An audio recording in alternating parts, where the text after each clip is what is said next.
My name is Ed Cuming, and the name of the company is EC Custom Homes, and we're in Arroyo Grande, California, and we are celebrating our 20th year in business. We focus on custom homes and major renovations and remodels. I heard about Aspire through a call. I got a call, and but I thought it was just a solicitation, another business call of somebody wanting me to sign up for something. And then the first time I actually signed up for it, but I didn't go to it because I thought I'll pay the $100 or whatever it was not to go, because I don't need to go. It's not for me. And then Eric joined, and he was like, "Oh, you need to do this." I was like, "You know what? I got that, and I paid for that thing, but I never went."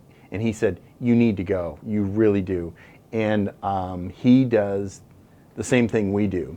And when he came back and said that, I asked him, I said, "Has it changed your life?" And he said, I can't even tell you how much it's meant. Not only the revenue, but the emotion that goes into it. Is it worth having a business coach?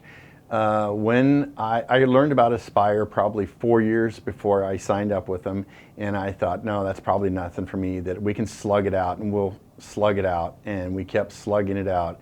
And I finally listened to Fred, and when he spoke and he hit on 4 or 5 things that just, it makes me emotional. It changed my life that much. It's so worth it. So